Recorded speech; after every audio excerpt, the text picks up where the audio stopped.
Yo, what's good? What's goody? What's goody? What's up? What's up? What's up? Welcome to the Chop Mine's Better. What's goody? What's goody? What's goody? What's going on? What? Like the other one? Yeah. Okay. Fine.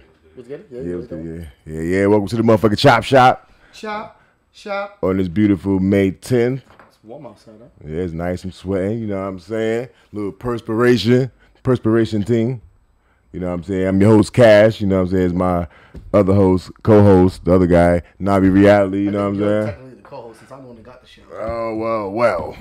Since you want to be technical. That's the story for... Who's your votes? Who's the co-host? 401-434-0411. You know what I'm saying? Call into the Chop Shop. Who's the co-host? And who's the host? You know what I'm saying? Hotlines alive. Yeah. And we got my man Showcast on the boards over there. You know what I'm saying? Taking the place. You're taking a drink right in the middle of talking. We got Twitter fingers over there. You fucking sending texts and fucking all kind of messages in the middle of the show. I gotta see what I told my fans. Yeah, out man. there in the internet world. Wow, fans.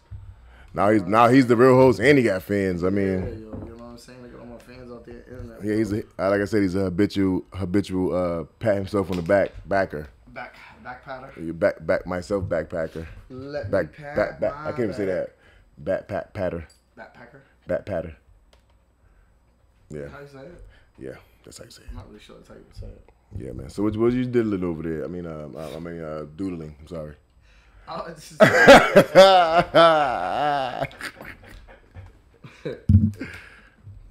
that how it's going down? That was actually an accident. I didn't really mean to say that. It just kind of came out. Is that how it's going down today? Nah, I swear to God, I just came out. I don't know what happened. Going down today? It's going down. Yeah, you called me you told Boo that I was a reggaeton rapper, man. That wasn't. That shit was hilarious. That That shit was pretty funny, yo. That shit was pretty funny, though. We was at Buddha Monk's house and some Spanish music part of the song came on that Mike does. I mean, that Mike's boy does in Spanish. Well, dude, use that mic's kind of low right now. Better? This one's better? Yeah. This one over here. Yeah. Oh. Breaking shit. All right, is that good? Yeah, you better. All right. So we was at Buddha Monk's house and Kash was we had the song came on and it was Fistful of Crumbs. Fistful of Crumbs, yeah. Which Mike has affectionately referred. He put it as a fistful of cocks. Yo, I thought this nigga did it. It would make sense because I don't like the song. I downloaded the motherfucker, and I'm looking at it, and I'm about to play it for Buddha.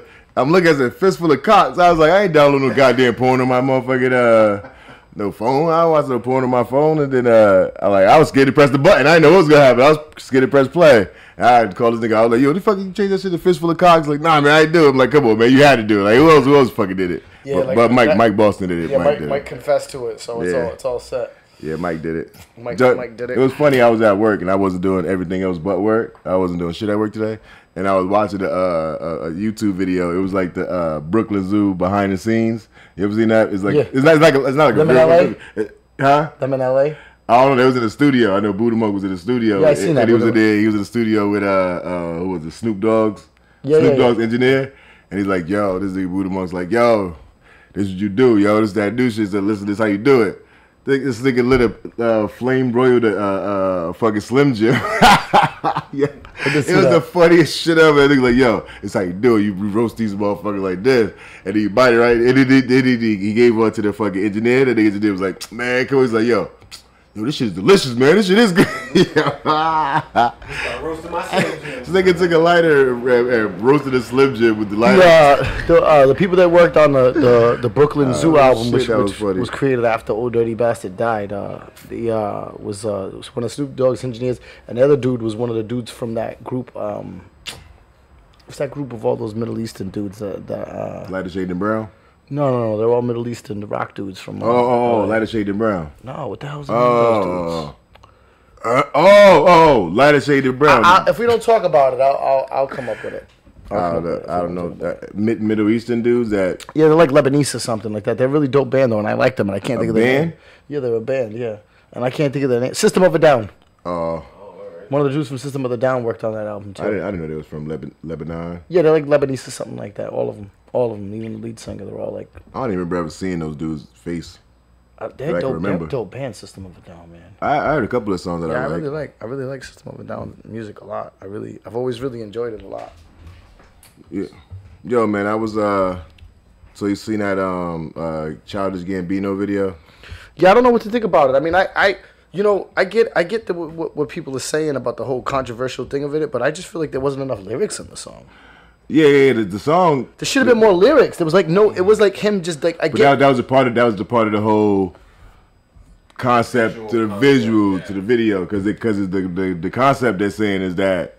You know, there's a lot of shit going on in the background, but everybody's so fooled by the dancing. Yeah, they were saying like the chaos and all of that stuff. Yeah, but the dancing and stuff, the music goes with the theme basically, because that's the type of music. I just feel like you should have made a few more lyrical, like I don't like. There should be more lyrics. I think he was like trying to like make something that was catchy and modern. But there wasn't many even. But it wasn't even by even. It was. Yeah. I mean, it's like a regular. It's almost like a regular trap song, like a normal trap song. Trap song. At least they repeat the words multiple times, and it's like I don't know. There wasn't really any lyrics to the song. Oh yeah, the song without the video. Yeah. Is I don't know. You know what I'm saying? Like if you just heard the song without the video, you'd be like, what the fuck is this? You know what I'm saying? Like why is he doing this? So, but I watched the video without hearing the song. Without listening to the song during the video? Yeah, I saw the video first. Well, you still heard the song while you was watching the video, is what I'm saying. No, yeah, but the first time I heard it, I think it's the first time anybody heard it because the video basically came out with the song. Well, I watched the video without hearing the vocals. Oh, that's what I was asking. Yeah. In the car, and I was checking it out and everything like that. So I got caught up in the whole thing too, like how they were saying, you know, you watch it because when I first watched the shit, I didn't see none of the shit that was going on in the background. I was watching them dance. So I think the way the video was made, it served its purpose. You know what I'm saying? It was a massively made video, and they got some good points across. It was definitely interesting. Yeah, and they got people talking. He looked at mad fruity in it, but that's okay. You know. Yeah, he did look a little fruity. He always look a little fruity. He's a little fruity anyways, though. Yeah, he's a little fruity. Yeah. So and then cause I always thought he was a fruity dude, but then he sung a cover to me is. I like what you done to me, and I can't. Childish Gambino did it. Wait a minute, hold on. Yeah. To me, a song. I can't. I'm so into you. I can't. The one that Fabulous redid. Yeah. My time you playing. So Childish Gambino's a little bit of a fruit. All right. Well, all right. So boom. So then he goes like this. I was like, this nigga goes like this. He's singing a song. Here's a part where she goes, "I'm so into you, boy." You can change it to girl without no problem. This nigga said, boy, emphatically. Boy, I was like, oh, shit. But anyway, so there's a... it just reminds me of something. Nah, it just reminds me of something real quick. I'll bring it up in a second. So there's a meme that I got to people with on Facebook, and they're like, because Childish Gambino's wife is white, and they're like, can you be pro-black and have a white wife? That's a touchy subject. As somebody who's multi-ethnic, I can do whatever I want. But, yeah. But for people that are black, I mean, I think with me though, even though I grew up a direct student of the Black Power movement, and I have some people that feel certain ways and there's different things and stuff like that. But like I look at it like this, like to be honest, when I was younger and real revolutionary. I probably would have said that you can't be black and then be or any like straight nationality. No, pro-black. Yeah, well, pro-black and then be with another nationality because then why would you breed something else? Exactly. If you're pro-black and you're not pro-creating black, then I mean that'll. But here's what I'm saying though. But what I've grown to learn though is that like love doesn't have any limits and like we live in a like. All right, my wifey's Portuguese, you know what I'm saying, and I have kids by a black woman, Puerto Rican woman, all my nationality. So, and a lot of her the United Nations of Nahbi, that's what they call it. Exactly, yep. And I have a half Chinese sister too. I have a half Chinese sister, and my son's half Portuguese, and my daughter's half black, and then my son's more than half Puerto Rican. So, but the point that I'm trying to make is that like love has no barrier. So when I was bringing up my wifey's family is like a lot of her cousins were our first American generation born, and I would say I'd say close to like 70% of them are with people that are not Portuguese. Mm-hmm. But they're proud Portuguese people. They're very proud of their culture. They're very proud to be Portuguese. They speak Portuguese. They go to all the Portuguese events. I think being proud of being black and being pro-black, that's two different things. But don't you think? I think people see it as hand in hand, though, right? Don't you think a lot of people would consider? Like, I think it's not hand in hand. No, I think pro-black is almost. I wouldn't say it to the extreme of it, but for lack of a better term, it's like almost to the extreme of, being proud to be black. You know what I'm saying? Like. So I don't think you possibly more like the active passive. Yeah. But somebody could be proud to be their race, but fall in love with somebody of a different race. We live in a melting pot. But that's fine. But you're not. But that's not considered totally pro. I get what you mean about pro. You can be proud, but doesn't mean you're pro. That's like that would be like a white supremacist going to black chick. What about what's his name there? The one that Tyrone Biggum? No, that was not Tyrone Biggum. What's his name? What was his name? Bixby. He's like, yo, that shit was hilarious, yo. Yeah, but so I wanted to talk about this, and I'm glad you're here because this is something I think that you could add some commentary to, and this is gonna connect to the type of subjects that I like to talk about, because I like to bring up subjects, what I call the slippery slope subjects, like the ones that here comes Nahbi's segment of the show called Slippery Soap. Listen, guys. Listen, it was while I was incarcerated. It's not gay if it's while you're locked up. He said, this ain't no rap shit. This is thuggy love. Hey, you know what? And I'm pro Latino, so he was definitely Spanish. So what I'm saying is like, remember the subject? Remember those duality subjects we were talking about? Like how we were talking about. This is not about that, but I'm just saying. Remember we were talking about how stereotypes, and I was talking about how like we accept positive stereotypes but we get mad about negative stereotypes, and then we were also talking about the freedom of speech thing. Like if we say, okay, you can't say this, but then what if they say we can't say that? So it becomes, you know what I mean, it opens up a doorway. Oh man, I had a conversation like that. So there are things that happen in our society that, like, because they're happening to people that we don't like, we're for it, but when we look at it on a deeper level, right, then it's like, for instance, like if people want to go and if people want to castrate inmates that are pedophiles, right? Okay, we all can agree that's a great thing, right? All of us can, right? But then it becomes like, well, what if they decide to do that against ethnic people who kill white people and drug dealers? You get what I'm saying? So how would they do that? In what form would they? What we're saying is, basically what he's saying is, what he's saying is like basically like, let's say, you know how they say, all right, transgenders and transgender men, transgender women, it become acceptable. Then that open the floodgates for pedosexuals and and again it open the floodgates for but then it's like when what I'm saying is like things will happen and our people will be like, okay, we agree with that because we don't like the people it's happening to, but then it affects. But when it start affecting other people, the door. Like if we say, all right, like, for example, I'm gonna get to the subject next, but what I'm saying is, we're gonna start stoning thieves. Oh yeah, or we say, all right, white racist people, like that are KKK, whatever, are not allowed to have rallies. Okay, we're gonna make it illegal for people that are involved in the KKK to not have a rally. Yeah, we're behind that. We don't like the KKK, right? But then, what if they turn around and say, black people, Black Lives Matter can't do it because we opened up that door. So that's a segue into the subject that this is something that honestly kind of bothers me. It's give or take. Yeah, but this kind of bothers me, and I think that there's a lot of people that it's not going to bother because they're not going to realize the ramifications of this. So Spotify has recently started a new thing called the hateful content and hateful conduct policy. Okay?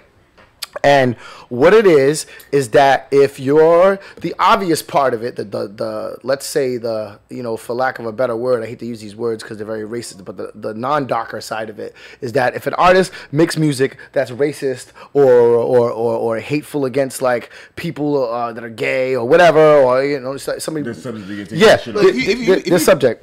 But here's the darker. It's black and white. Here's the darker side. There's no gray area. It's black and white. Here's the darker side though. Talk to me. That I get. But guess what they did? they added a secondary clause to it called the hateful conduct policy. All right, explain that one. That means that if you make positive music, no hate in it, fair common sense, all right, but then you get arrested for beating up your wife, they can take your shit off Spotify. they take all your royalties. They take your shit off. No. They can't touch your royalties, but they take your stuff. You ain't getting no longer no streams on Spotify. So take your shit down. So it's almost like they did to Bill Cosby. You know what they did first? They're gonna do what they did to Bill Cosby. No more take the Cosby Show. Yeah, take the Cosby Show off, get the star out of here, get all the shit out of here. You know they did it too? They did it first. The first person they did it to, well, that I know of, they started, they did it to R. Kelly. R. Kelly's not on Spotify anymore. Shit. Well, that mute R. Kelly movement is active too. All right, but check this out. So the kid, I don't really like the kid. You know what I mean? But I did like the video he made with the little white kid was hanging and stuff like that because of the point that he was making. That kid, extension, right? So the kid extension, whatever the fuck his name is, XXTNTACION, extension, whatever. You know, so his music, they decided to pull his music. Not based on his music, but because what did he do? He got arrested for. He was arrested for domestic beating a pregnant woman and strangulation. But they shouldn't be able to falsifying, witness tampering, and other stuff. But they shouldn't be able to do that until you're found guilty of something. You can't just go and just take somebody's whole shit down off of speculation and hearsay. See, hearsay. It'd be before anybody's like really convicted and solid. I mean, these are only a few examples that we're giving out. I mean this has been going on and on and on. Yeah, but this new policy is on Spotify though. People getting away with certain. But Spotify is now doing this. But what about does this include white people that do crazy shit? Like, hey, this is the doorway that I'm saying is like I can't defend R. Kelly. There's a rock song like. Kill it, motherfucker. Kill it, your mom. Kill it, your big kids. Kill it, your mom. They could if they want to take it off. But here's the thing. You could go on Spotify right now and find a metal grunge song, and they just because they saying some bullshit. So what if we? So check this out. So check this out. Say when we release our album, we put it on Spotify, which we plan on doing right when our album is dropped soon. Say we release our album, we put it on Spotify, and then something happens with somebody connected to the Brooklyn Zoo family and anybody connected to the Zoo Ninjas, Brooklyn Zoo, UZD, everybody's considered, gets classified as a gang. Even though we're not, all of a sudden. So then they pull our music. Like, so where's the line? Is what I'm saying is I can't defend R. Kelly or extension. There's no criteria saying you do this, your shit is off. Yeah, it's up to their discretion. It's all subjective to what they feel like. But what doorway is this opening for other streaming services? And the thing is, here's the thing. Because a motherfucker sit there and listen to your music that's behind, the scenes of Spotify, but like, oh, I'm offended. They say a nigger this and nigger that. I mean, they have criteria, but the criteria. I'm gonna look up the criteria. But your shit is off. That's like the hateful. The hateful conduct thing. I think is going too far. The hateful content. I can understand.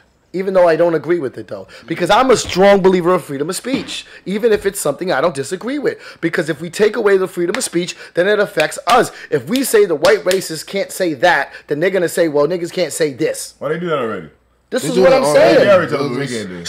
So as a community, blacks, Latinos, the hip-hop community, whatever, do we support this shit? Do we support this content shit? We shouldn't. Yo, bro, just to beat that on top of the head right quick. All right, listen, there's no fine line. There's no guideline. There's nothing. It's whoever's over that particular thing, that organization or whatever, corporation or whatever, if they don't like that shit, they don't like it. I don't give a fuck what it is. They like, say for instance, Nike. Mm-hmm. Nike's one of the biggest shoe producers out there. Yep. One of the most well known, right? Also one of the biggest sweatshops. Biggest sweatshops, right? Abuse people all over the world. I was about to get on that. Why you beat me to it? Sorry, Bruh. I hate Nike. Biggest sweatshops. Sweatshop is wrong, right? Cheap labor, pennies to Asians. Let one of the endorsements guys do some shit, and they out of there. Exactly. Look what happened to Akon. Akon didn't even do anything. The girl was like 15, but she was in a club, in a 21 and over club, and she danced with him. And then Pepsi dropped like $1 million deal with him. Yeah, that's fucked up. He didn't even do anything wrong. He didn't even sleep with the girl. Hey, you can put that blame on me. Oh yeah, that song. Yeah. You can put the blame on me. So my whole point of bringing this up is that, just to be clear for clarification, I'm not defending Extension beating up a pregnant woman or R. Kelly pissing on some. He didn't get found guilty yet. But what I'm saying is that. But my point is not about them. It's not about them as an individual. It's about the whole principle of like Spotify can do whatever the fuck they want. They're just one streaming service, and you can go get somebody's music other way. But what kind of precedence is this setting? By what really? If it was just the hateful content, it wouldn't bother me as much. It's the hateful conduct that's bothering me. It's a controlled mechanism. You know what I'm saying? It's like, oh, you want to fucking have your music on Spotify, you better be the best upstanding citizen you can be, or we take your shit down, buddy. You know what I'm saying? I mean, bro, but look at all the football players and all the basketball players that's been beating their wives, and I mean. Yeah, man. Black people. I mean, but that's $1 million. That's $1 million thing. I mean, it's Spotify. That's different because Spotify's not going to lose too much money from taking that dude's music. They have kids that look up to them. Kids look up to athletes and stuff like that. So if they see them beating up, they do. But it's different though. A rapper can shoot somebody and then come back on the mic and rap, and it's all good. You know what I mean? That's true. That's a whole different animal. That's a valid point. You know, it's a whole different animal.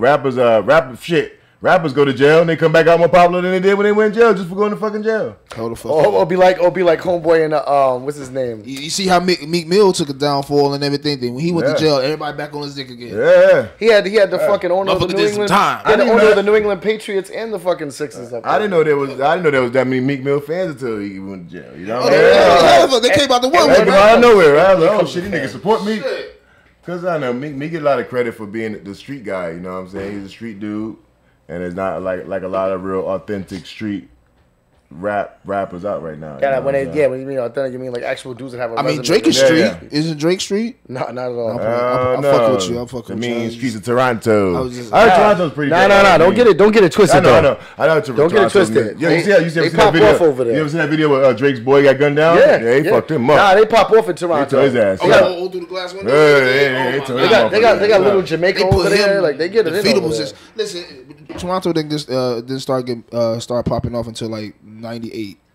But they definitely be shooting over Vibes there. Cartel, them niggas came out and shit. Yeah, also, everybody in Toronto is fucking Jamaican and shit. But they do have a little Jamaica over there. They do got an area. They got West Indians period over there. You know how many fucking Bajans they got gangs and shit over there too. People be thinking that shit's real over there. They get it in Toronto. They said I heard Vancouver had the most custodies per anywhere in the world. Yeah, Vancouver's pretty bad. They said all those strip clubs there too. Vancouver said they had the most custodies out anywhere in the world. Mm-hmm. Yeah, bad. Canada is like a lot of people sleep. Think about Canadians; they're just a little more laid back. But you know what I mean. Some of the people, there's poor people everywhere, and poverty brings crime. They go hand in hand. Wherever there's poverty, there's crime. So wherever you have a major city, regardless of whether it's Sweden or Canada or wherever, or fucking Maine, wherever there's poverty and there's people that are and it's not just color because you got Fishtown in Philly where it's white people. It's wherever you go and there's poverty, crime is gonna go hand in hand because people are gonna need to eat. And I hate when they say like, oh, you guys got to stop killing each other before anybody else cares about what you guys are doing, but you're not paying attention to what the fuck is really going on and the places where black people and poor people particularly are. You know what I'm saying? Right. You know what I'm saying? Shit, if you put somebody in an environment where they ain't got no hope, then what the fuck you gonna think? You know what I'm saying? Like, yeah, I mean, they're gonna act. I mean, they're like that when the Italians and the Irish, when the Irish, when my Irish ancestors got off the boats into New York, they were treated very badly by the people that had come before them. You know what I'm saying? By the people that come before them, they kind of depict that in the movie Gangs of New York. Yeah, that's really they were put in the slums. That's really how it is. And then in reverse, like the Irish got to Boston before a lot of the Italians, and then they ended up transitioning into politics and being police officers, and the Italians ended up becoming the mafia. Not all of them, but I'm just saying, but like because they were stuck there. But the thing about all these different people coming, they were treated certain ways, right?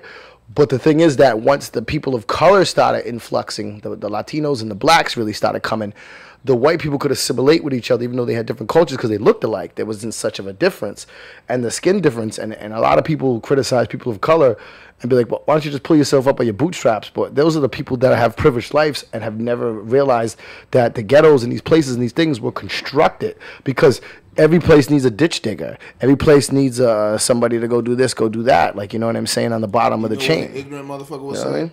He said that's why we got Mexicans right now. That's what it would be, though. But it all serves its purpose. But look how they coming up, though. Look how hard working these people. These people are humble, coming to this country like the rest of our ancestors did. Coming to this fucking country, cleaning toilets, gardening, picking fruits over trees and everything like that. Selling burritos and tacos on the side of the corner and everything. Next thing you know, they got Los Andes. Yeah. Who gonna do that? American ain't gonna do that shit. No, they ain't. I'm not doing. But at the same time, over in their country, they're doing a lot harder work for a lot less money. So for them to be a lot of these people, a lot of them. Listen, a lot of places like a lot of places. There's places like, I think it's the Philippines, right? Yeah. The Philippines. Like certain cities and places in the Philippines, like half of the, like almost, it's some crazy number, like almost half of the income that comes in is people that go to other countries and work and send money back, bro. Probably, yeah. No, I'm saying the numbers. I've seen the numbers, and to speak on the it's crazy that the people always talking shit about migrant workers, but the same person that complains about the migrant worker is the same person that's gonna get pissed when his $3 strawberry basket turns into $10, because if they gotta pay somebody minimum wage, and they don't realize that these people work in conditions that Americans won't work in, because and I mean, the thing about it is that it's a fucked up situation, but it's beneficial to them too, because back where they're from, it's a lot worse. What's an American to you? What's an American? An American, somebody born here. I mean, it doesn't matter about nationality. It doesn't matter about nationality to me. Just born here. We just don't even use the word American. Yeah. We just don't use it. We use black and white to separate ourselves from each other. Yeah, I mean, but everybody? If you're not Native American, you're a fucking immigrant. Yeah, exactly. Immigrant, period. You know what I'm saying? Yeah. If you're not, you know what I'm saying? Like, that's the bottom line. California, Texas, and Arizona, and New Mexico wasn't part of Mexico for a long fucking time.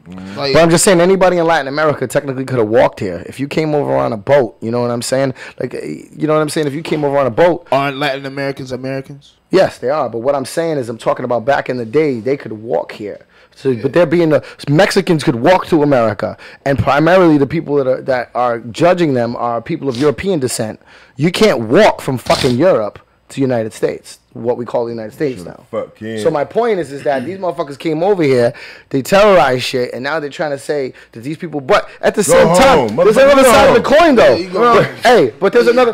What are you? I'm Irish, Italian, and Swedish. Well, get your ass back to the Caucasus Mountains. So this one time. Right, so you gotta say all that, so you don't have to say you're American. Yeah, exactly. And to be like American with another black person, another Spanish person. So one time, this whole shit was an experiment. Go to any other country. Go to any other country. Ask them what they are. They're not gonna say black or white. No, they say what the fuck country they from. Yeah, they won't say that. Yeah, they won't say black or white.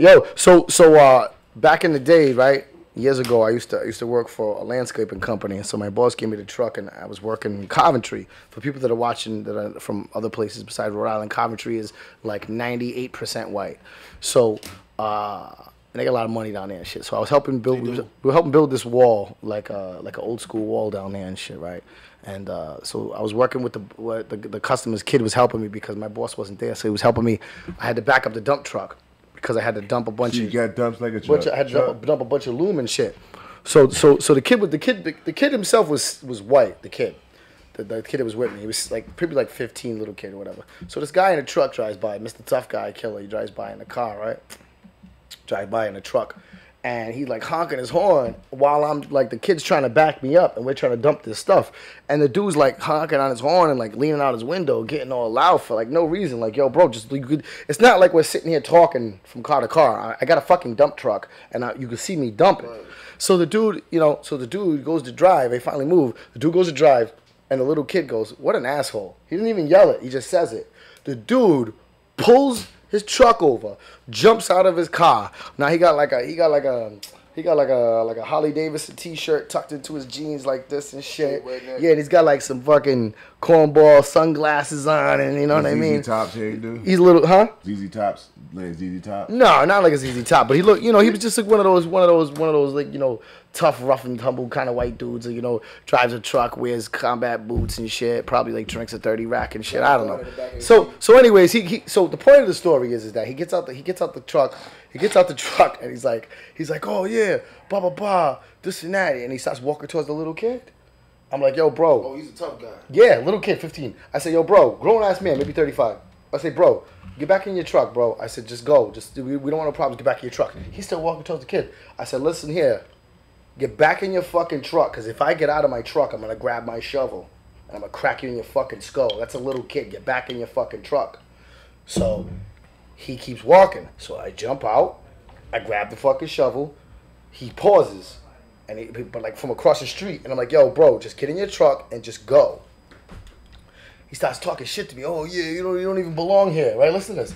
I couldn't believe it. He's like, you don't belong here, blah blah blah, this and that. I said, yo, man, listen with your tight little shirt and your Terminator glasses. Turn around and get back in your truck before you have a really bad. Yeah, swear to God, I did. Swear to God, I did. I said, he said like Batman. Hey, get out of here with the Terminator glasses. Listen. I swear to God on my word, I said just like that. So here's the thing. So he goes, yeah. He goes, why don't you go back to South Providence? Because people don't know that are watching from other places. South Providence is a predominantly black, ethnic but you're not black though, so he was like exactly. What? So he goes, listen.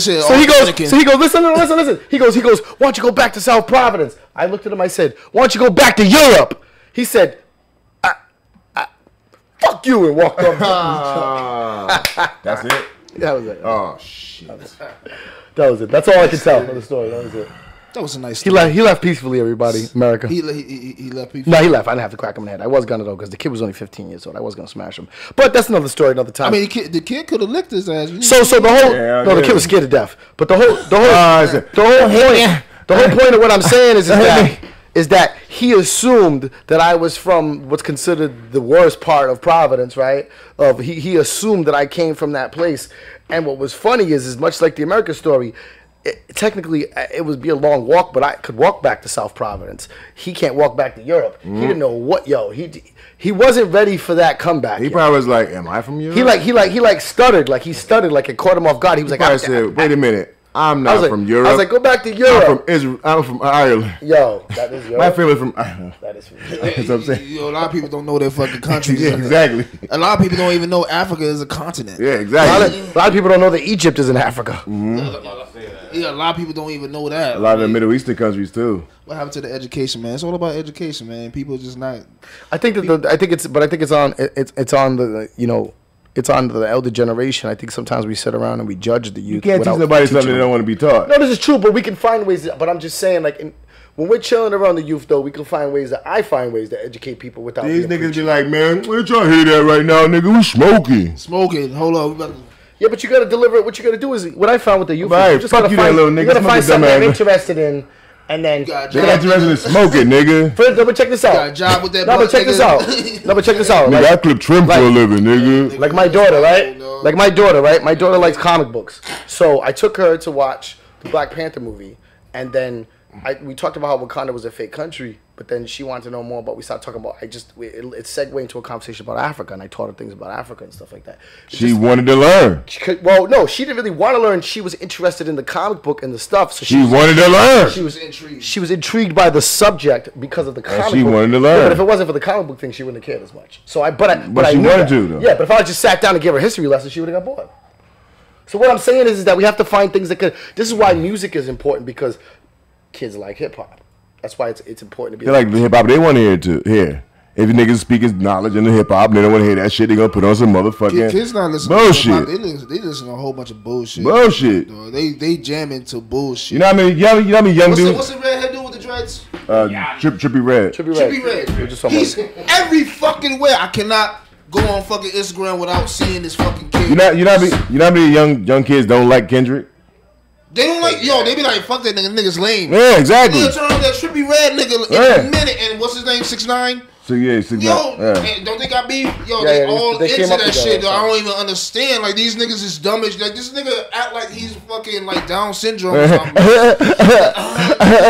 I'm like, what the fuck is wrong with these niggas? Kids? Is high. They're hot, nigga. I'm like, what? They're high, bro. They're high as fuck. They high as fuck. They on pills. They on smoke. They on drink. Like, they on every fucking thing. These niggas is loving it. You know that dude, Rich the Kid. He had an interview with that you know the black chick from on TMZ. She's like a heavy chick. Yeah. She had an interview with him. Who? Rich the Kid. Oh yeah. This nigga was lit. He like, you know what I'm saying? I ain't down there. Nigga ain't down there. Bling freezer. You know what I'm saying? Like that. He was so fucked up. Freezer. He's like that, just rambling like he's fucking lit. This nigga is lit. And people think that's just cool. These kids is like sad right now. They really think this guy, like, what is this nigga saying? What is he teaching you, dog? Mm-hmm. Like, we actually grew up in the 80s and 90s where they had a message in every fucking song, dog. Not in every song, not in the 90s. Come on, dog. The message of the song. The message in 90% of the songs in the 90s was rob this nigga, shoot this nigga. That was New York life, nigga. That was cracking. But you know what though? But you know what? Even but there was a difference though because back in the days it was cool. It was cool to wild out, get into a fight, go to the club, and then wake up on Sunday and go do something positive. I'm not just talking about church. I mean, do something. Nigga wasn't doing shit positive like that, nigga. Stick to it. I go down the line. You about Onyx, Mobb Deep, motherfucking Dipset, fucking 50 Cent, them niggas. Come on, we go down the line, man. That nigga want to spend no positive shit. Hold on. I'm not even gonna lie. I'm gonna snitch on myself. I'm a grown man, and this is when I was fucking 22. No, not even 22. I was in my teens. Honest made me go with my cousin and rob a fucking corner store. Damn right.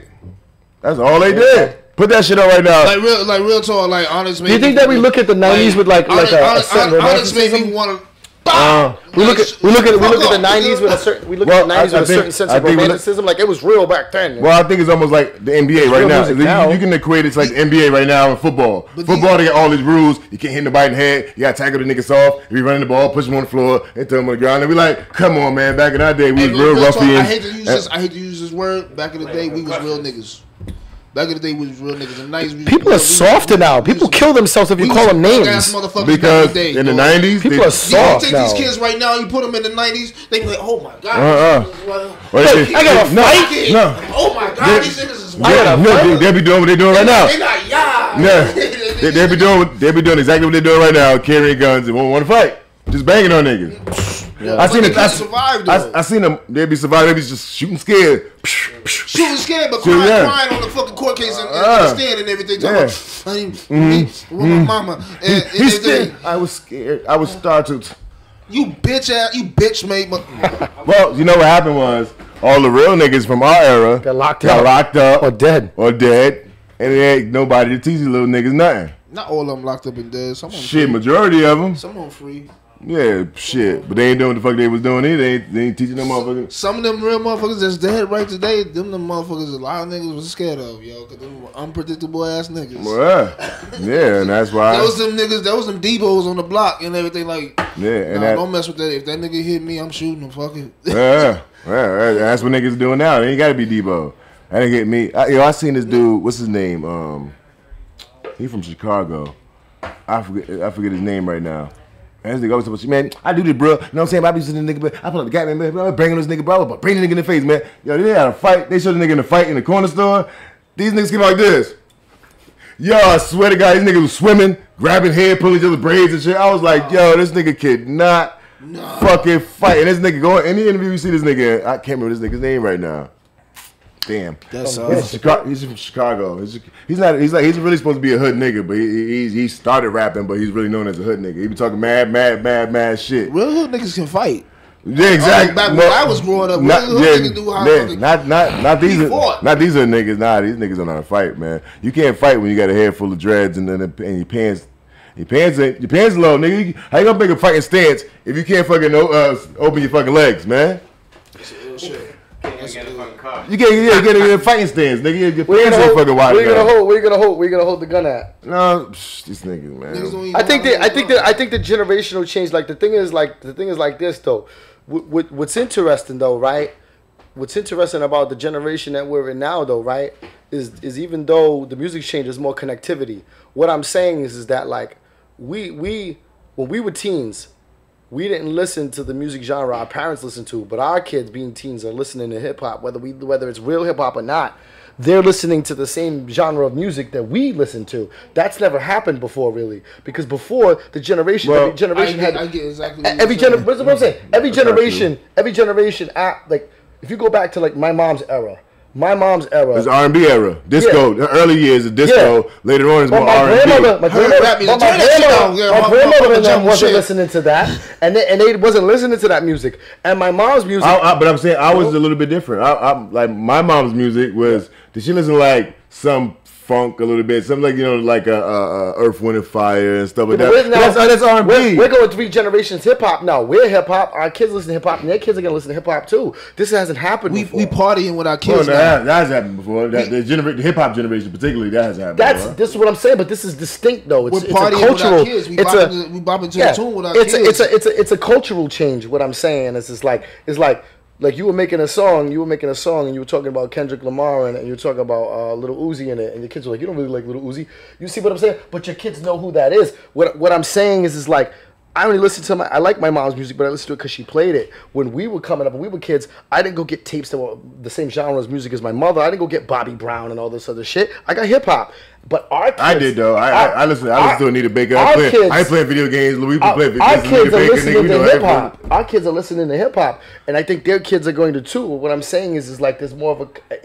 I wonder what change that's gonna make, because, like, it makes a difference when there's different types of music that people listen to, and I mean the music changing, but it's still rap music. Like it's an evolved version of rap. Yeah, so it's crazy because like I'm saying, like I like hip hop. My daughter likes hip hop. I'm sure hip hop will be around when she has kids. They're probably gonna listen to hip hop. So it's like, instead of the music changing and shifting, you know what I'm trying to say? But it's almost natural that if it stays hip hop. Well, they also have trap soul.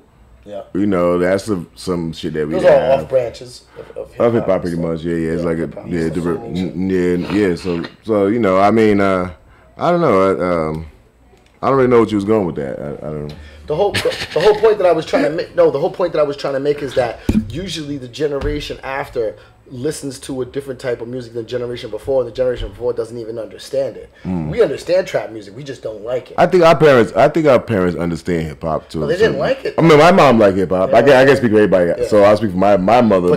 My mother liked hip hop. Like some of the stuff. My mom was alive and she's seen the rap that goes on right now. She'd be heated. She'd be mad. But that's like, what the hell is this? That whole generation, they didn't really care for hip hop. A lot of them don't give a fuck about hip hop. I mean, it's not like there would be certain things she might turn on, but she's not gonna just like the majority of it. You know what I mean? She gonna like the stuff that she like. Like my mother would put on E40 Sprinkle Me. My mother would be fucking cracking up. Like you know what I'm saying? That shit was hilarious to her. You know what I'm saying? So. So I look at some shit like right now. I'd be like, my mom see this nigga doing this shit. She'd be like, what the hell is going on? She'd be upset. So I mean, for me, I guess it's a little bit different. And then it goes along to the Ice listens to her music.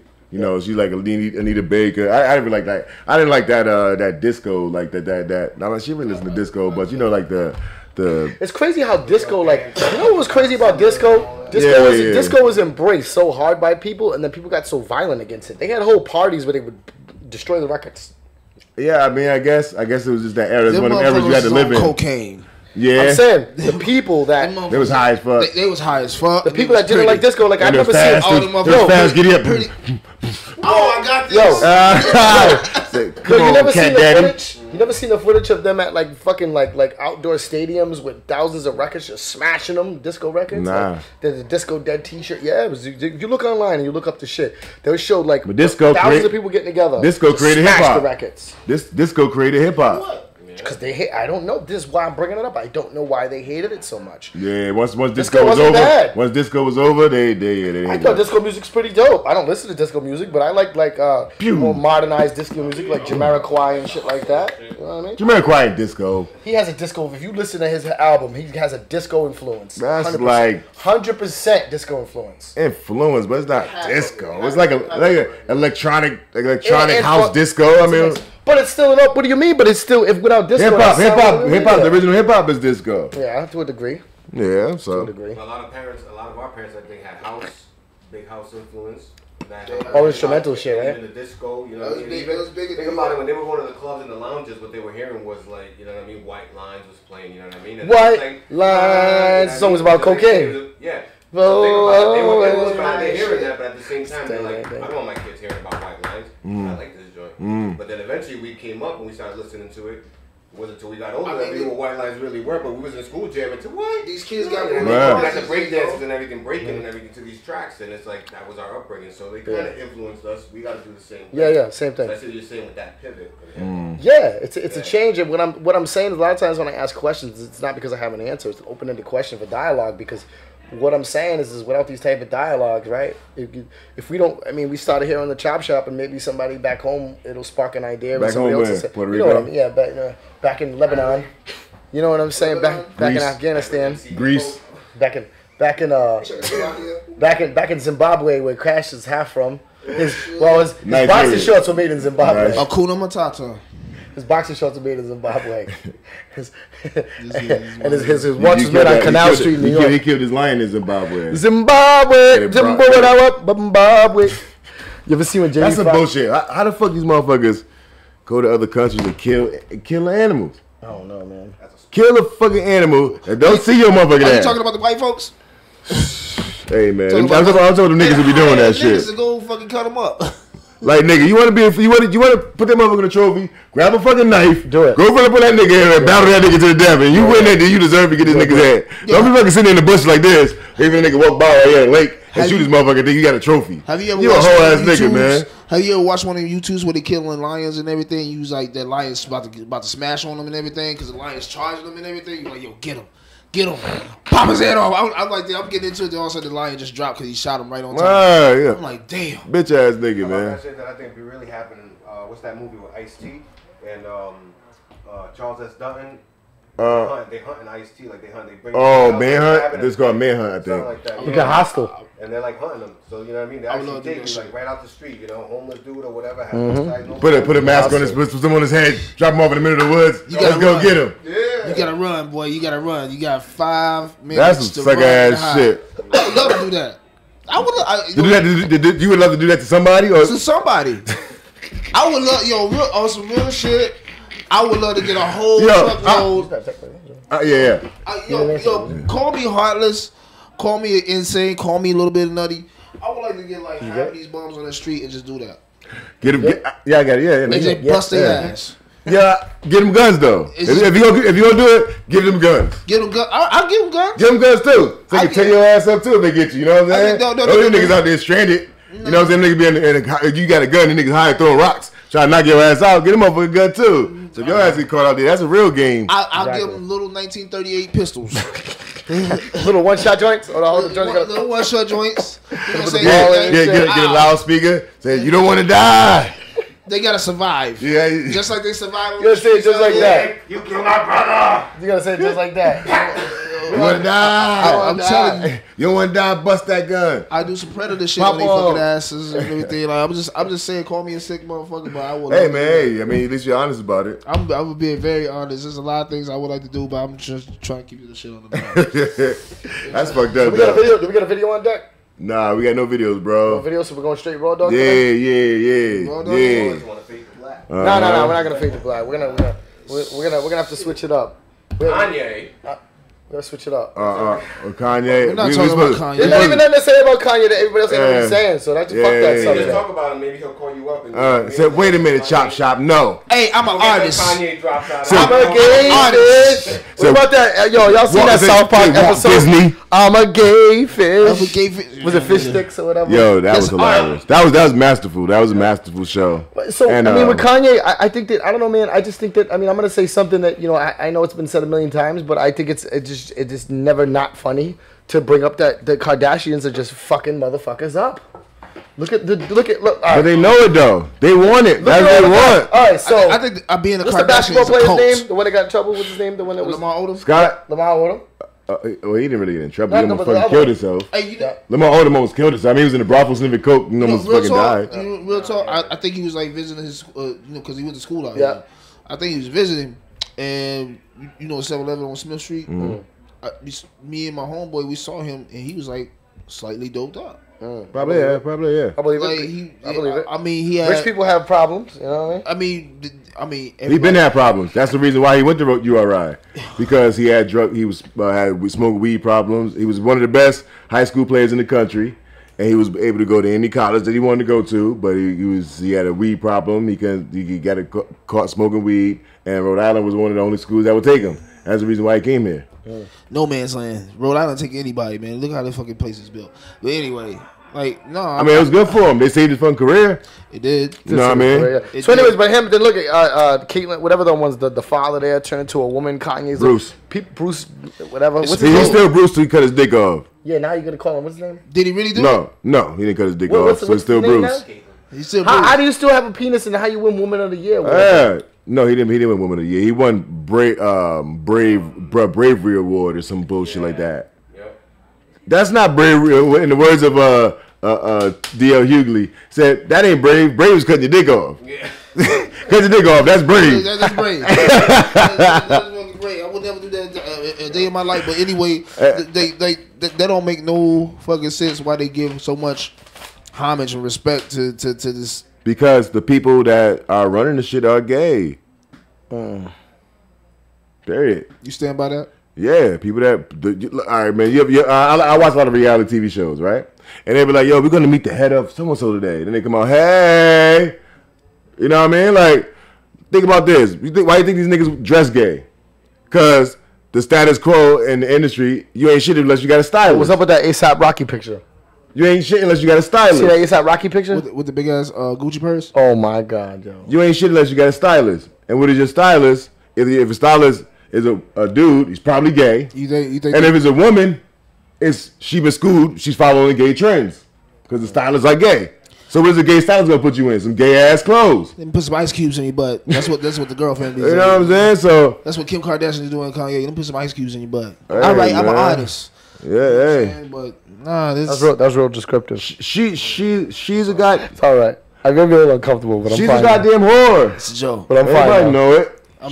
This nigga Kanye said that he used to watch the Ray J Kim Kardashian video all the time. That nigga's sick. Why would he watch it all the time? I'm talking before they got together. Oh. He wanted to be with her. That was his shit. You know what I mean? So basically, he was his favorite porn star. She wasn't a porn star. You think that Kanye completely lost his mind? She started her porn strategy. I'm sorry. Hold up. He watching that. That's in my head. I'm sorry. You saw how Ray J was looking at the camera? Yeah, nigga. I actually never seen this, to tell you the truth. I never seen it either. He was looking straight at the camera like, I got this first. Yeah. I did this. I fucked it for 2 hours, and that's it. Like, come on, man. I can't, but most women that are in their 20s and up, you have already had somebody else hit them anyways if you're with them, but not broadcasting. But everybody's seen it though. Everybody's seen it, man. That's uncomfortable. That's uncomfortable. I mean, there are guys that are married to porn stars. And they love this shit. It's just guys like to watch it. People out there. I mean, are they sick? Because that's your preference. If you like to watch a girl get fucked by other guys, then that's what you just fucking like. I mean, they don't necessarily have to be sick. I mean, there's swinger parties. You know what I'm saying? That's not necessarily a sick thing. I mean, like orgies and shit like that. I got a homie that like seeing this girl top off other niggas. Hey, that's what he likes. I think that's sick. Yeah, I think it's sick too. I think we should go hang out over there. You do that? Nah, hell no. Could you do that? Nah. No. You do that? No. Nah, but he likes it. That's what he likes. I might do some things that he won't do. Choke her out. Put beads in her butt. Put beads in her butt. Ice cubes. I was just saying, he be like, yeah, apparently ice cubes. Do some more of that, son. All right, I got you. It's apparently ice cubes. Do it again. And then he go and beat it up. Yeah. Yeah, that's what get him off, right? What the fuck you want? There's a big porno fetish section of like white women getting demolished by black dudes. Like there's like this big thing. Like it's a thing. Like people are really You've watched this? Yeah, I've seen it before. Yeah.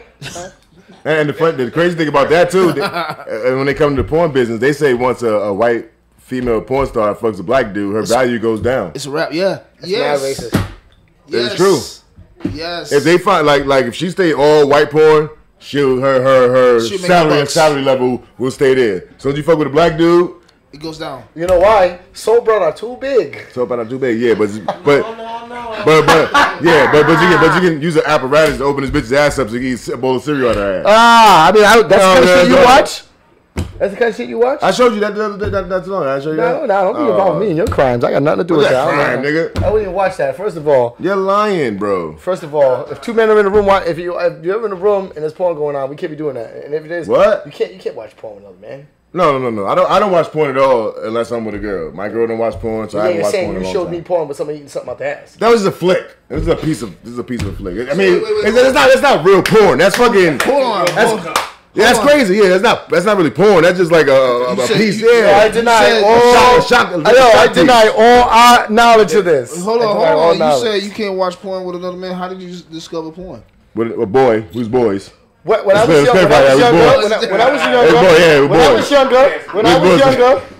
was a young teen, there were a couple. When we used to find my boy's father's porn, we put it on. We had a rule: nobody could look at each other, no eye contact.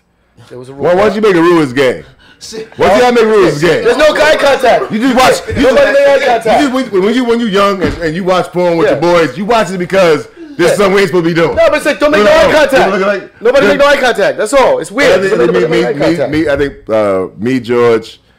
I think two of his cousins, they was girls, but we have found out that George's stepdad had a porno in the VCR, and we went in there, we watched him the porno and shit. We watched it for like good 15-20 minutes and shit, and then we left it alone. And then George's stepdad was, yo, so they watching my porno?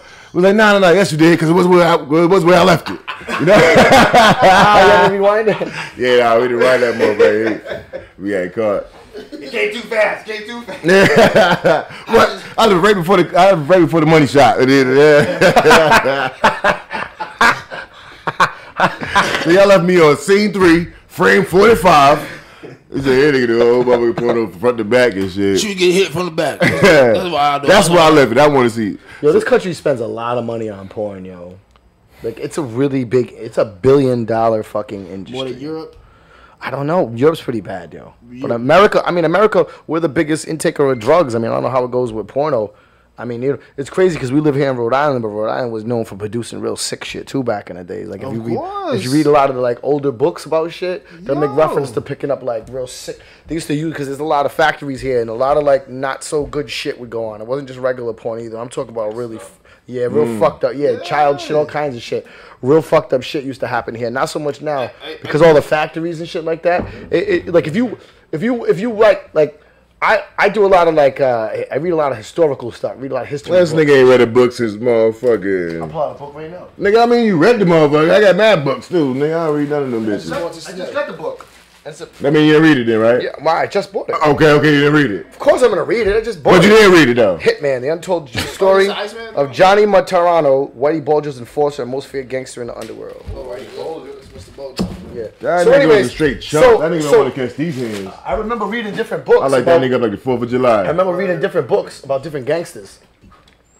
Right? I remember reading different books about different gangsters. They're like, oh, I'm going to go pick up this weirdo porn down in Providence. And shit like that. So anyways, was more like, yeah, I'm about to go down there Amazing and go get this weirdo porn. No, it was like underground shit. Like, no, talking about the Italian dude that you talking about, the mob guy. That's how you said it. Yeah, I'm gonna get this weirdo porn down in Providence, over there, East Point. Yeah, East Point. Too. Indian Point Projects. I mean, you ever been to Indian Point Projects? There was no Indian Point. Oh shit, my fault. Indian Point Projects. This nigga talking about Atlanta or something. Man, straight East Point. So I want to talk about something because we only got a little bit of time, and actually we're gonna get you to sit down. A wee bit of time. We're gonna get you to sit down and talk about music because we don't have any guests, so you're stuck being the guest today a little bit. I just wanted to say, what else you got on that's all I had for now right now. I want to get into this. What's that? You didn't talk about that. This was the whole thing. Nah, what's that? This was the whole. What's thing. that though? That was the whole thing. The whole what? The whole extension thing. What's XXXTentacion? The thing with the whole thing on the spot. The XXXTentacion, that's the whole thing. XXXTentacion? The whole thing, yeah. Oh, okay. The whole thing. I wanted to say. Stu's too easy. That somebody in the music industry or in the music scene here in Rhode Island passed away last night. Oh yeah, yes. Johnny. This morning, this morning, actually, yeah. So. For me to say, I hate when people die and people act like they were their best friends in the world. For me to say that we were really good friends and we were really close friends would be a lie. For me to say that Johnny was not a friend would also be a lie. Me and Johnny had a complicated relationship as far as we didn't agree on a lot of things, and it was tough for us to work together, and a lot of times we didn't work on things we could have worked on together, but I respected Johnny. Definitely. Johnny started Flipside Entertainment, and basically it was like he made a lot of different videos and stuff like that, different artists Ciphers, and stuff like that. Ciphers. He was also... What's the name of the cipher? Flipside. Flipside Cipher? Yeah, Flipside Ciphers, yeah. Heat 16s or whatever. Heat 16s, yeah, that's what it was. Yeah. So Johnny was also a very prominent DJ in the New England... and a strip club. Strip club scene, yeah. So apparently his car was hit. They saying, some people said by a drunk driver, I don't know, but 2 o'clock in the morning yesterday, his car was hit. She had to be drunk. She's going the wrong way to the highway. Yeah, she hit him on the wrong way, and his Jeep flipped over and was caught on fire. The reason why I'm bringing up Johnny is not just because I knew Johnny. It was because I wouldn't be here doing the Chopp Shop if it wasn't for Johnny. Because Johnny pulled me in and brought me into radio, and my first gig as being on radio, a podcast. Johnny brought me onto the show that was here prior to the Chopp Shop. Which was called originally Boss Ladies Radio, and then it became Boss Status Radio once me and Johnny came on full board. So me and Johnny weren't close friends, but we knew each other, and he pulled me in because he knew that I was a personality. So Johnny brought me into the show, and that eventually led me to get an opportunity which was kind of fucked up because it was supposed to be his job to host a Ghostface Killer EPMD Inspector Deck show in Massachusetts. So I'm not going to go into all the details, but there was a falling out, and he no longer was the host of the show. So the job was given to me, and I wasn't going to go that night. And that night changed my life, and it changed my friends' lives. And I wasn't going to go that night because I was supposed to be with an artist that I have a lot of respect for, Shy Burrow. Shout out to Shy Burrow if she's watching. Shy Burrow. I was supposed to go with Shy Burrow and be her hype man and drop a verse or two on a couple of tracks and be her backup person for the Rod Digger from Flip Mode show that was happening here in Providence. And, me and Johnny, like I said, we weren't close, but we were friends. You know what I'm saying? Like, I worked on here. Close enough. I think you guys are pretty fucking close. I mean, anybody that's close have their little problems in there. But I just don't want to be like. I hate when people act like. But you're not acting though. You're not acting. And they'd be like, so. Just say what it is. You guys are fairly close. Yeah, we were. Yeah, Johnny would take me out. He would take me out. You know what I'm saying, all the time, every time after the show and stuff. And I learned a lot from being around Johnny. He was difficult to do work with business-wise because he was a bit of a dick at times. A lot of times he was a dick. He was a bit of an asshole. But Johnny was a smart guy. But he stuck by his guns. He stuck by himself, yeah. But he stuck by his guns. Like if he felt a certain way about certain things, that's what it was. And it's not. And he never backed down. Yeah. He never backed down. And I remember, him and Chuck Reeves were gonna get into it, and then he was gonna set up a boxing match. He even made a Mortal Kombat type of thing with him and Chuck Reeves' picture, and he was really gonna do it, And so, anyways, so back to the story. I just want to tell us real quick, just because even when he was here, I didn't get to tell the full story, and now that he's gone. I'm a little emotional about it, and I just wanted to just tell the story just because it'll probably never be told again, like this. But anyways, so Johnny was supposed to host the Ghostface Killer EPMD, and the same night I was set to go back up Shy Burrow at the Rod Digger show here in Providence, and the person that ran this show originally called me up and says, Nahbi, will you do this show? Boom, boom, boom. I said, well, what's going on with Johnny? And, they were like, oh, well, Johnny's out. He's not doing it and this and that and boom, boom, boom. And then I was going to call Johnny, but then I didn't want to get in between it. And then I just said, you know what, fuck it. I told Shy Burrow I was going to do the show. I'm a man of my word. And I'm cool with Johnny. We're friends. I'm not going to take the spot, But then my girlfriend, Lisa, talked me into it. She was like, you need to go do this. You need to make it happen. Long story short, I did do it. And it put some distance between me and Johnny for a while. But the thing about it is that night, I'm not going to go into all the events, but, I was in some danger that night and some things went down. Danger! Because $30,000 went fucking missing. And anyways, a lot of money went missing. A lot of people were really, really, really upset. And shit was really about to go down. And I stood my ground. And that is how I ended up linking up with Hellraiser from Sons of Man, Buddha Monk of Brooklyn Zoo. And that was the first time of about 5 or 6 times that I got to be around Capadonna backstage and build with Capadonna. It was also the first time I met Jimmy Kang. Yeah, first time I met Capadonna, Buddha Monk, and Hellraiser. And that started the relationship that would eventually lead to Universal Disciples becoming the Universal Zoo Disciples, which would eventually lead to me becoming like the right-hand man to Papa Wu, and us becoming the Universal Killer Bees, and becoming I don't like to use the word ever, Wu Tang affiliates. I don't like that. I don't like saying that, but because too many people too many fake motherfuckers using it's played out. That's my family. I don't like to use that word because I like people that ride off other people's legacies, but it is what it is. So the show fell out, and $30,000 went missing, and people wanted to shoot up Music Fiend because the lady that was throwing the show was here, and people were upset. So I approached DJ Ruckus, and I said, you know what? I need to separate my brand, and you need to separate your radio station from this lady, because we don't need people coming in shooting it up. You know what I'm saying? Because he didn't get none of that $30,000. I never got paid for hosting. John Gotham never got paid. You know what I'm saying? Nobody got paid. And everybody, and this is no disrespect to John Gotham or anybody else that was online, but everybody was online talking shit about this person. Oh, fuck her, fuck this, fuck that, fuck this, fuck that. Everybody's looking at me, waiting for me what I'm going to say. Right? Because everybody knows I got fucked too, and I was a co-host on her show. But she wasn't part of my team ever. Like, I came because of Johnny. I'm not saying I didn't like her, but we weren't really, like, close. Me and her weren't friends. We weren't really associates. We didn't hang out. Me and Johnny hung the fuck out. You know what I'm saying? I only came because of Johnny. So, long story short, I approached Ruckus, and I didn't really know anything about doing a podcast and nothing about. I was only a host on the other show for a few months, and I didn't really get to do a lot, but just make commentary. I didn't get to book no guests. I didn't get to do anything, and I didn't really learn a lot from the person that ran the show, but I learned from Johnny. So with some of the things that I learned from Johnny, and you know, with some of the knowledge that he bestowed upon me and things that I learned on my own, I approached DJ Ruckus, and I said, we need to separate our brands.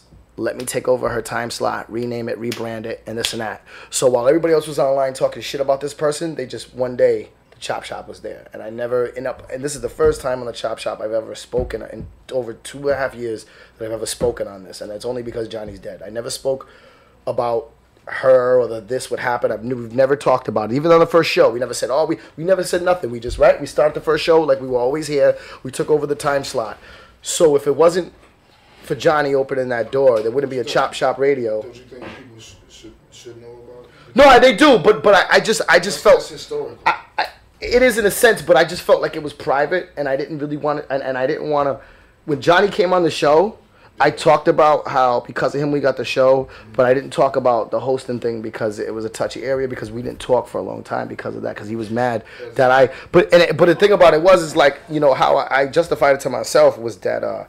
I didn't take his spot. He was already out, and it was going to be me or somebody else. And I took the, you know, like I wouldn't have knocked him out the spot to take it. But, you know, it is what it is at the end of the day.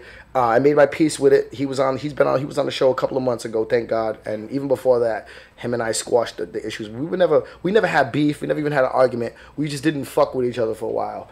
And I never on air talked about quarrel. Yeah, the quarrel, and I never talked about how I took his spot. Like, I never talked about that. But that's how I ended up meeting Buddha Monk, and that's what led us to become... He didn't take his spot. He was placed in his spot. He didn't take it. But I could have denied it, being he was my friend, though. Let's be here. Let's call it what it is. I'm not going to... but at the same time, it's like... I wasn't going to drink tonight, but I got to take a sip for Johnny, man. I don't think... That's like one of those things is like... Johnny. Rest in peace, brother. Unless it was like something that was really, really, really disrespectful towards him that was done, and it was something like, you know, if she did that to him, then that's the lowest of the low, and I'm not being a part of that. But if it's something that was between them, and she asked you to take the place of it, I don't see why anybody would want like if I was doing something, like say if I was a star of a movie and you was another actor in the movie, and I had a guy to it, and I got to it with the director, and they fired me, and then they was like, yo, Nahbi, you want to be the lead now? And you was like, no, because you fired my boy. Nah, hell no. I'm like, nigga, go do that shit. Get that guap. Man, I think that's what my girl. I think this is what my girls. Yeah, I think that's what. That's what got nothing to do with you. I think that's what my girl. I think that's what my girl. The thing is, right? It's like, yo, that night was meant to happen like that because that night changed my fucking life. It didn't just change my life. It changed all of our lives. Yeah, man. It changed all of our lives. That chain is working right there. The fact that there's a zoo right there. The fact that we're down with Papa Wu. All of that shit. The Chopp Shop Radio itself. None of this would have happened if it wasn't for that night. It all came from that one fucking night. Yeah. With that being said, rest in peace. Yeah. Johnny Amani, man. Real name Johnny Souza. We're gonna do a tribute show, but not now. It's too early. And we're definitely do a tribute show, but I want to wait a while. Condolence to his family, his little brother who was on the show also. No, we were fucking with him when he was here. His little brother raps. He's mad young, like 12. We were like, yo, you all right? Because I'm a little nervous. I said, yo, don't worry, man. There's only like 10 countries watching. No pressure. I be thinking so many shows I forget. Yeah. How many months ago was that? Wasn't that many months ago? At least it had to be under like 8 months ago. Was you at that show? Probably the first couple of ones that you came to probably had to be. His first couple of months. No, it was visiting because you had a subject. I was trying to hit you up, and I came in anyway. I wasn't back here. Yeah. I was trying to hit you up on here. I was like, yo, let me get on. I forgot what the subject was, but it was like a real. Is that before we talked on the bus? That was before. That was probably the subject, or that might have been the subject about the guy getting shot in the car. The cop thing, was it that? Yeah, I think so. Yeah. I think so. Something like that. So you was in the back. I didn't even realize that you was here. That's crazy. I was chilling here the whole time. We've been doing shows for 2 years. And we're drunk. We're drunk as fuck most of the time. We first met at the barbecue in Lincoln Wood. I remember that. That was like 2 years ago. Yeah, that was like 2 years ago. So rest in peace to Johnny Amani. Like I said, there's gonna be people that are gonna talk shit. Just do me a favor. Don't do it in front of me because I'm not gonna take it too well. Don't do it on Facebook neither. Yeah, don't do that. Let the man. You didn't like him. Fine. Also, we don't gotta sit around and act like he was a great guy because you know what, Johnny Amani. He was a good guy. He could be an asshole. He could be an Everybody, we all assholes. Yeah. The fuck. Yeah. So we're not gonna paint him a picture with. And I'll be the first. I'll be the first to tell you that a dead motherfucker's an asshole. Like if somebody died and he was a fucking dick, a piece of shit. I know a couple pieces of shit. I'll name them too. But what I'm saying is that. But I don't. From what I know from Johnny, I don't believe him to be a piece of shit. I believe that he was a stand-up guy with a strong personality, and people didn't like it all the time, and that just comes along. That just goes with the territory. You know what I'm saying? A person with a strong personality is going to clash heads with people. Like you said, he was consistent though. He put out the things. Exactly. And it's kind of crazy because like he was training and doing all those Tough Mudder and all those boxing and but all those courses you do, like real tough ones, like you know what I'm talking about, those really tough obstacle courses, like American Ninja type shit. He was doing that. He lost a lot of weight, because he used to be chubby and shit. You know what I mean? And he lost a lot of weight, and he was really getting into the boxing shit, and he was still moving, and it was crazy. Yeah, but he was doing them things where you run through the mud and jump over and the real time. That's pretty much so the crazy shit is that he had some award shit and some things coming up. He's had a lot of shit coming up that was supposed to be coming on down the line. And the thing is that he didn't really have like a big team around him, so I hope that somehow some of that stuff continues on. Well, at least one thing continues on that dedicates towards him and bring people together in his memory. That'd be cool, at least. You know what I'm saying? I think we're going to definitely do a tribute show, but we're going to wait a while. We're not going to do it right now. We'll wait a long time. We'll play some of his videos, and then I'll repost the old episode. I got to go back and look at the episode now, because I'm just so glad that we had that episode, and I'm glad that him and I got to talk about, some stuff on the air and on the show, because I got to really make my peace with him. Because if I didn't, I'd feel like an asshole right now, I'll be honest. I'd feel really fucked up if I didn't get to make my peace with him. Yeah. But that's what it is. Rest in peace, Johnny Amani. If you don't like him, who gives a fuck? Fuck you. Get a show and talk about it. Mm-hmm. That's what we do. So, I don't know, man. We're gonna interview Show real quick. We get him. We need Show. Let's Show sit over here for a minute, yo. Show, Cash. Pull the man up the chair, bro. Put him under up and get him a microphone, bro. Yeah, man. Someone want to keep an eye on that over there? Somebody got to stay up there to go keep. Not really. They gotta do shit for that. So we got peace, bless. We got Showcast in the building. Showcast. Better get with it. Mm-hmm. So Showcast, tell us a little bit about yourself musically. I produce music. I produce currently right now for the Universal Collective. Shout out to Universal Collective worldwide. We're all over. You see? You know what I mean? UZD, also Universal Zoo Disciples. Working on that album. Yes, sir. Working on that album. So look out for that's coming out pretty soon. We got that in the works. A lot of people say we look alike. Hold up. Do we look alike? A lot of people say we look... I don't know. A lot of people say we look like brothers. Couple people say I remember the music. Only in pictures. At my birthday party, music stopped, and all I heard was Ty B go, "You look like Nahbi." No, the music stopped. I heard it go. Remember that? She goes. Ty B goes. It was Ty B performed for mad funny. I only had two performers at my thing, and they were both gay chicks. They're both studs. Studs at that. Studs. Let me shut up before I get myself in trouble. So, then she was like, the music stopped, and they go, "You look like Nahbi." And this nigga walked in the house one day and goes, "Why is Showcast standing with your girlfriend?" Yeah. And then when your wife said it, that's when it was fucking funny. It's funny, but they don't look alike. But it's just yeah, a certain light. Yeah. I talked to somebody at 20 Minutes at Jimmy's Saloon one time. Y'all were doing a show, and he swear to God, he was Nahbi the whole time. I'm like, oh man, I thought it was Nahbi. It was Andy. I think it was. Oh, I swear to God, I thought you was Nahbi. My bad. That's it's crazy because you put it side by side, they'll live together. But if you're not together, the same thing. If I ever owe somebody money and they're looking for me, I'll just invite Showcast around. Wow. Catch up with Showcast. And I'll know. Like, someone fucking ran up on Showcast. Like, don't go over there. What? So what have you been working on music? You've been sending music to different places. You've been working with other people outside of the collective as well. So what's going on with that? Yes sir. Right now we got let's see, finished up an album. Shout out to my brothers, Good Weather out there in Vermont. Good Weather. Vermont. Album all that right good now. ass That's syrup. right. Ken and Pro. Syrup out there. Yeah. Send the man some syrup, bro. Syrup, maple, snow bunnies, mountains. Mountain lions, my nigga. Oh. Whatever it is, mountains. There's mountain lions. Know what I'm talking about? Just hitting some trees. But yeah, look out for that album. That's Good Weather, Somewhere Shining. That's out right now. Google, Spotify, it's all out there, man. The album's fire. I got like 5 tracks on that one. So that's dope. Yeah, where this dumbass nigga get a smartwatch from? I was looking at that too, man. I think we're gonna have to segue. That's how you get smart, bro. You got text message. You still got somebody. That's how you get one. This is like, Dave, you there? Dave, you like no, Dave, my money. Dave not here. Still got Dave's name on the back. Just tracking on that. The cops are coming. I'm gonna get the Showcast. Yeah, Dave's text messages in there. Yo, Showcast, you want to hold this watch? Nah, I ain't Dave. So what other? So how can people? Because you got production and stuff. So can people look up some of your stuff? Because you have I know you have a production page on Facebook, right? Yeah, Facebook page. I mean, Showcast everything. SHOKASS. Showcast. That's a combination. Showcast. My nickname used to be Show Nuff, Show Nuff, Last Dragon, Bruce Leroy. Kind of got the hairstyle going on right now. It's coming, you know what I mean? Am I the meanest? Y'all already know. So, do I get the meanest, most goodest nigga around this town?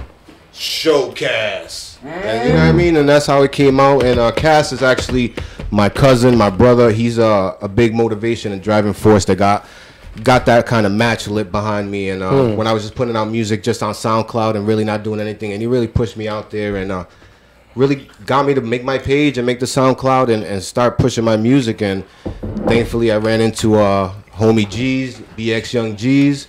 He came through the crib one day, he laid down a track, and before that you doing tracks with Deus too though, right? I was just about to segue into that, and then not even shortly before that, Deus had come and made a track, and I don't think at that time y'all even knew about each other. No. Right? Because this is going like 10 years now. So it's going almost like 10 plus years back. And both of the Universal Zoo Disciple members were at my house recording a track. Before there was a Universal Zoo. And at the beginning of Showcast. So it's a real powerful thing. It's humbling and it's a blessing. Salute, like when G's brought me up and Deus really co-signed and working with all the brothers right now, it's definitely a blessing and I'm humbled to be a part of it. Word up. Do you feel as somebody who's part of the collective, which for people don't know is an extension, is an off-branch of the Universal Zoo Disciples, do you feel like, does it feel weird to be like sometimes the only person that's the collective around like UZD, because not being an actual member of UZD but being a member of the collective, like does that? No, not really. I don't think it's weird. I'm gonna say that I feel bad because a lot of the collective brothers like I really want to gel with and mix with, and actually because I hear a lot of y'all music, so all the out there, you know what I mean, Naughty North, Killer Company, Russian Mafia, like I hear you all and I want to work with y'all, so it's more so that like the whole gang is more so that I really want to reach out to everybody, but I know everybody has individual projects, you know what I mean? Razor Sharp Paper Cranes, yes, my dudes out there, yes, you know what I mean? And Frank Money, New Bedford, but he's in LA right now. Yeah, you know, it's so many of us, and it's a big family, and everybody got projects together. So it's not so much that it's a separation, is that it's so big and vast right now that it's not. It's almost like that. It's hard to keep up with, you know. No way. And it's like that all value. Like I'm really part of this big family. You know what I mean? It's a conglomerate. So even though maybe I haven't reached out to CT or Russian Mafia or whatever, but he's come through the page, and if I had to hit him up, be like, yo, let's work or something, like that bridge is there. Because you know what I mean, the collective is really strong like that. So yeah, it's not so much a separation. I really feel proud, and I think the collective 2018 is really going to be a cohesive force coming through. So watch out. We've gone through some changes. We've definitely gone through some changes as the collective, but we're still in multiple countries, and we're still in 7 different states. 7 different states out there, yeah. And I think that 7 to 7. 7 to 7, maybe. I think so. So it's always a good mix in my glass. Yeah, I mean, I think that a lot of times, like, you know, with this whole thing, like, there really isn't as far as like the love is, like, whether you're UZD, Razor Shop Paper Cranes or whatever, like, people don't understand is the UZD is the founders of the collective, and then we have chapters, like we have the Springfield, Mass chapter, they're called Razor Shop Paper Cranes. We've got the Abusive Music Group in New Bedford. We've got the Killer Company in Colombia. We got Testicalde in Italy. We got the Naughty North Movement in New Zealand. You know what I'm saying? We got the North Philly Peace Park people, Pilly X and Brother Tommy in Philly. We got Pop Sounds, who's from New York. We got Focus the Gain in Southern Jersey. I want everyone that, shout out to Pop Sounds, first and foremost. I want to take a good, like, 5-minute segment. Pop Sounds always is on the chat. He's always hitting up. He's putting up tracks, and he wishes to death that he could be here every single Thursday when we in the studio. And he's in the South right now. And he's in the South. So shout out to Pop Sounds, man, and everything we doing, Beat Bankers, we coming hard 2018. You already know. So get ready, world, because we coming hard. Pop Sounds, look him up. That's my brother right there. Production is crazy. It's serious. It's going to be crazy. But back to the that wasn't a whole 5 minutes on him, by the way. So I can keep going, but you kind of stopped me because you went so. I don't want to interrupt. I'm gonna be polite on your show, Mr. Host, man. So who do you think is the who would you say is the host? Who's the co-host out of me and Kash? Out of taking the vote, I think it's a collaboration of the two. See, that's a good political answer. He's a smart man. He's trying to go find this. How about Buddha say yo? Shout out to Buddha say yo. Who Buddha goes like this? Say yo, this nigga Kash love to hear self talk. You just say, yo, raise your hand if you love to hear Kash talk. Nobody raise their hands like, fuck y'all niggas, man. Yo, so said Deus.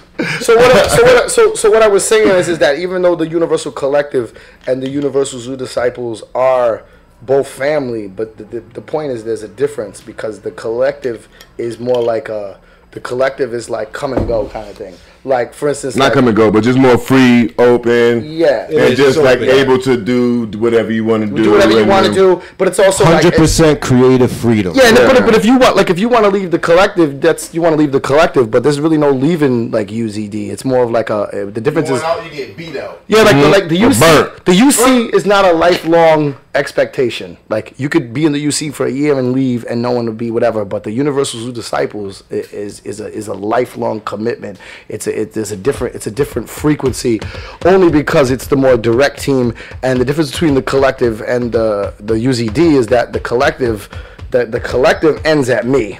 And the universe don't die. Right? The collective ends at me. You know what I'm saying? And that's it. It's about that time. Nigga, shut the fuck up then. Do what you ever get to do. Beat around the bush. The collective ends at me, but the UZD ends at Buddha Monk. So the end point of why we want to bring it is that when we're on the camera is that we took a vote and we've opened up the books, and the final and last and 9th member of the Universal Zoo Disciples is you. Like, we're bringing you in all the way. Like, you know what I'm saying? We're bringing you in as a UZD member. Not that being part of the collective isn't family, but it's a different level that we'll talk behind camera of what that means. But like, you're officially the 9th and final member. There's no more members getting added. That's it. That's a closed book. That's it. UZD's closed. Now we're at 9 members. Mm-hmm. Just like heaven's closed. No more people going to heaven. We'll get into that. So everybody out there, salute Showcast, newest member of the UZD. No, he don't get a record deal, but he gets a shot and a hug. Yeah. Shout to Mother's Day. Shout to the mothers. Free too. When they pick in at a choice. And not free, but discounted. But during the weekday where it's cheaper. And shout out to the mothers, you know what I'm saying, holding it down up there. Happy Mother's Day, you know what I'm saying. I don't know if I want it now. You know what I'm saying? And shout out to the fathers out there holding it down, holding the mother's role and the father's role, you know what I'm saying. The mothers ain't there, you know what I'm saying. So y'all women gonna see that same shit come Father's Day. Right. Y'all, you know what I'm saying. Shout out to the niggas that do. Peace, y'all. By the way, check us out. Next Thursday, we're going to be talking to the OGs, Maya Lansky and Joe Mafia, the mighty Wu Syndicate. The week after, we're going to have Ren Thomas from VH1's Signed. Ooh, Ren Thomas, yeah, he was out here. Follow us on SoundCloud, Apple Music, UZD. Chopp Shop.